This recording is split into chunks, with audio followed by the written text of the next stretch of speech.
Quel que soit leur métier, les gilets jaunes de Revin sont tous rassemblés aujourd'hui, déterminés à exprimer leur colère.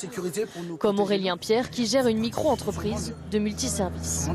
C'est pas avec le boulot qu'on fait de la semaine qu'on arrive à payer nos factures. C'est impossible. Quand on voit l'eau, les impôts, l'URSSAF qui nous tombe dessus, on n'y arrive pas du tout. Nos collègues de Givet vont... L'initiateur de ce mouvement, c'est Louis Chaban. Salarié dans un plan local qui aide à s'insérer professionnellement, il souhaite sauver la ville. On est dans une ville qui a perdu de l'emploi avec des fermetures d'usines, de magasins.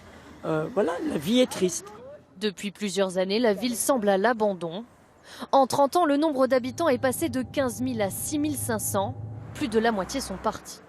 Il nous montre les rues de la ville, totalement désertes. En face de nous, le café de la jeunesse qui a fermé il y a 3 semaines.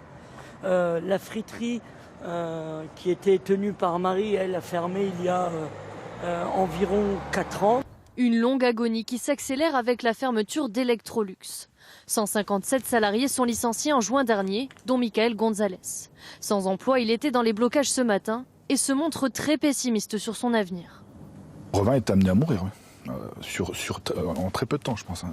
Je pense qu'on arrive sur la fin de la ville. D'autres choisissent malgré tout de rester. Comme Aurélie Billy, esthéticienne, qui auparavant tenait son propre salon. Mais désormais, elle est obligée de s'associer à une coiffeuse pour récupérer des clients. Elle soutient les gilets jaunes, mais elle doit continuer à travailler. C'est très compliqué parce qu'il y a déjà moins en moins de monde. Donc oui, c'est dur. Et puis forcément, les gens n'ont pas de travail. Donc c'est difficile de se faire plaisir en esthétique si financièrement, c'est pas trop ça. Plus que la hausse des prix du carburant, c'est donc toute une crise sociale qui conduit aujourd'hui les habitants de Revin à bloquer les rues. Le mouvement devrait se poursuivre dans les prochains jours.